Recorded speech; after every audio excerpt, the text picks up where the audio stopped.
Assalamualaikum teman-teman. Perkenalkan nama saya Fahira Skartanjung dari kelas 10D, nomor absen 15. Pada video kali ini, saya akan menjelaskan tentang Kerajaan Tarumanegara. Nah, sebelumnya saya akan membacakan daftar isi terlebih dahulu. Yang pertama ada latar belakang, kedua keberadaan Kerajaan Tarumanegara, yang ketiga pendiri Kerajaan Tarumanegara, yang keempat masa kejayaan Kerajaan Tarumanegara, yang kelima, masa keruntuhan Kerajaan Tarumanegara. Yang keenam, peninggalan prasasti. Dan yang ketujuh, daftar pustaka. Oke, untuk latar belakangnya, Kerajaan Tarumanegara, salah satu kerajaan tertua kedua di Indonesia, berdiri pada abad keempat hingga ketujuh Masehi di wilayah barat Pulau Jawa. Kerajaan ini dinamai Tarumanegara, berasal dari kata tarum dan nagara. Tarum dapat berarti Sungai Citarum, tanah subur, nila, atau tumbuhan tarum yang sejak lama dimanfaatkan sebagai pewarna kain, sedangkan nagara berarti negara atau kerajaan. Selanjutnya, keberadaan Kerajaan Tarumanegara bisa dilihat dari tanda panah merah yang saya sudah cantumkan di PPT. Kerajaan Tarumanegara terletak di bagian barat Pulau Jawa, dengan pusat kerajaan diperkirakan berada di sekitar wilayah Bogor dan Bekasi saat ini. Wilayah kekuasaannya luas, mencakup hampir seluruh Jawa Barat, membentang dari Banten hingga Cirebon pada masa Raja Purnawarman, meliputi daerah sekitar sungai-sungai penting seperti Citarum, Cisade, dan Ciliwung. Lokasi strategis di tepi pantai dan dekat jalur perdagangan laut yang memberikan keuntungan besar bagi Tarumanegara. Selanjutnya, pendiri Kerajaan Tarumanegara. Kerajaan Tarumanegara didirikan oleh Jaya Singawarman, seorang maharasi atau pendeta yang berasal dari India pada tahun 358 Masehi. Jaya Singawarman melarikan diri ke Nusantara karena daerah kekuasaannya di India diserang dan ditaklukkan oleh Maharaja Samudragupta dari Kemaharajaan Gupta Setibanya di Nusantara, ia mendirikan kerajaan baru di tepi Sungai Citarum, yang kemudian dikenal sebagai Kerajaan Tarumanegara. Dengan demikian, Kerajaan Tarumanegara didirikan oleh seorang imigran dari India yang membangun kerajaan baru di wilayah barat Pulau Jawa. Selanjutnya, daftar nama Raja Kerajaan Tarumanegara. Tarumanegara pernah dipimpin oleh 12 raja, yaitu Jaya Singawarman pada tahun 358 hingga 382 Masehi. Yang kedua, Dharmayawarman pada tahun 362 hingga 395 Masehi. Yang ketiga, Purnawarman pada tahun 395 hingga 434 Masehi. Yang keempat, Wisnuwarman pada tahun 434 hingga 455 Masehi. Yang kelima, Indrawarman pada tahun 455 hingga 515 Masehi. Yang keenam, Chandrawarman pada tahun 515 hingga 535 Masehi. Yang ketujuh, Suryawarman pada tahun 535 hingga 561 Masehi. Yang keenam, Kartawarman pada tahun 561 hingga 628 Masehi. Yang kesembilan, Sudawarman pada tahun 628 hingga 639 Masehi. Yang ke-10, Hariwangsawarman pada tahun 639 hingga 640 Masehi. Yang ke-11, Naga Jayawarman pada tahun 640 hingga 666 Masehi. Yang ke-12, Linggawarman pada tahun 666 hingga 669 Masehi. Selanjutnya, masa kejayaan Kerajaan Tarumanegara. Masa kejayaan Tarumanegara bermulai di bawah pemerintahan Raja Punawarman yang memerintah pada tahun 395 hingga 434 Masehi. Raja Punawarman sangat fokus pada kemajuan infrastruktur, perluasan wilayah, pertumbuhan ekonomi, dan kekuatan militer. Salah satu prestasi utama Raja Purnawarman adalah pembangunan sistem irigasi yang canggih, seperti penggalian Sungai Gomati dan Chandrabaga.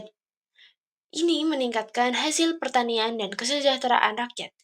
Dia juga memperluas wilayah kekuasaan Tarumanegara hingga Banten dan Cirebon, memperkuat posisi politik dan ekonomi kerajaan. Ekonomi Tarumanegara berkembang pesat, didukung oleh pertanian yang maju dan perdagangan maritim yang strategis. Kerajaan ini menjalin hubungan dagang dengan kerajaan lain di Nusantara dan sekitarnya. Dalam bidang militer, Raja Purnawarman memperkuat angkatan bersenjata Tarumanegara, memungkinkan kerajaan untuk menjaga stabilitas dan memperluas pengaruhnya. Tercatat bahwa Purnawarman berhasil menguasai 48 kerajaan daerah. Dengan kombinasi pembangunan infrastruktur, perluasan wilayah, pertumbuhan ekonomi, dan kekuatan militer, Tarumanegara mencapai puncak kejayaannya di bawah kepemimpinan Raja Purnawarman. Lalu, yang selanjutnya pencapaian Raja Purnawarman. Yang pertama, membangun ibu kota kerajaan bernama Sundapura yang letaknya lebih dekat ke pantai. Yang kedua, membangun terusan sepanjang 12 kilometer bernama Sungai Gomati untuk mencegah banjir dan kekeringan. Yang ketiga, menguasai 48 kerajaan daerah termasuk seluruh Jawa Barat, mulai dari Banten, Jakarta, Bogor, dan Cirebon. Yang keempat, menjalin hubungan diplomatik dengan Cina, yang terjalinnya hubungan perdagangan dan pelayaran. Selanjutnya, memberikan persembahan berupa 1.000 ekor sapi kepada Brahmana, dan yang terakhir menyelenggarakan pemerintahan yang teratur. Selanjutnya, masa keruntuhan kerajaan Tarumanegara.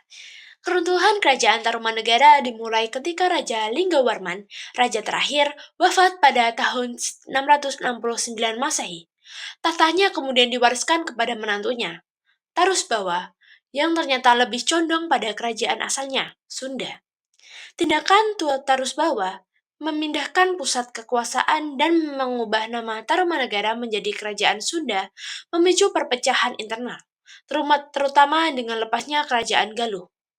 Selain itu, Tarumanegara juga menghadapi tekanan eksternal dari kerajaan-kerajaan yang lebih kuat, seperti Sriwijaya yang sedang memperluas pengaruhnya di Nusantara, dan kemungkinan ancaman dari Kerajaan Kalingga di Jawa Tengah.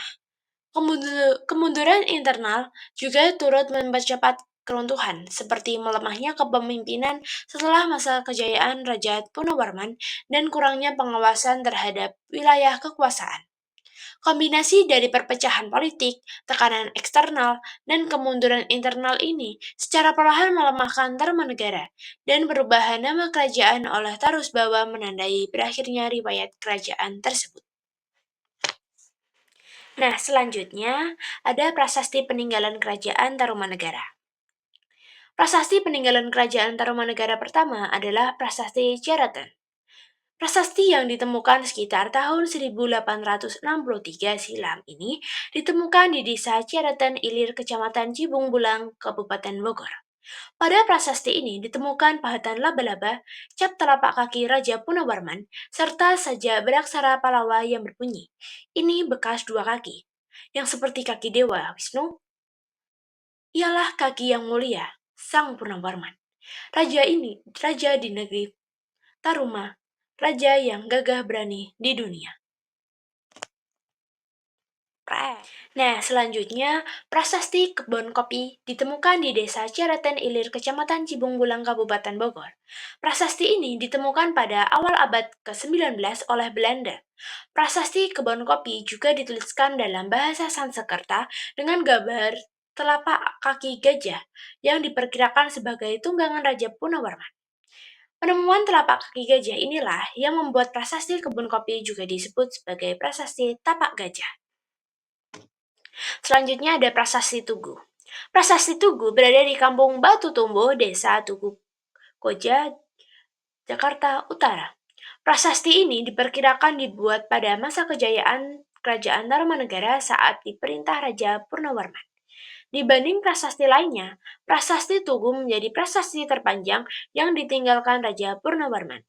Isi dari prasasti Tugu adalah penggalian yang dilakukan di Sungai Chandrabaga dan Sungai Komati, Bekasi, yang ditulis dengan huruf Palawa dan bahasa Sanskerta. Selanjutnya ada prasasti Muara Ciantan ditemukan pada tahun 1864 silam di desa Ciantan, Bogor, Jawa Barat. Prasasti ini memiliki kemiripan dengan prasasti Awi, yakni terdapat gambar telapak kaki dan pahatan tulisan ikal. Nah, ini prasasti Awi ditemukan oleh seorang arkeolog berkebangsaan Belanda bernama N.W. Hoppermans pada tahun 1864 silam di kawasan hutan Cipamingkis, Bogor, tepatnya di Bukit Pasir Awi bagian selatan. Dalam prasasti ini juga terdapat telapak kaki dan tulisan Palawa. Selanjutnya, prasasti Jambu atau yang juga dikenal dengan nama prasasti Pasir Koleangka. Prasasti ini ditemukan di kawasan perkebunan jambu di Bukit Pasir Koleangka, Lewiliang, Kabupaten Bogor.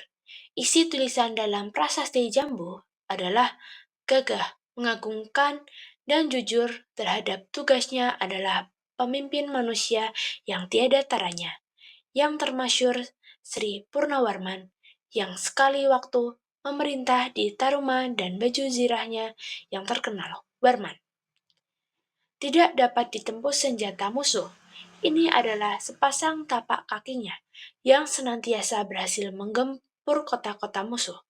Hormat kepada pangeran, tetapi merupakan duri dalam daging bagi musuh-musuhnya.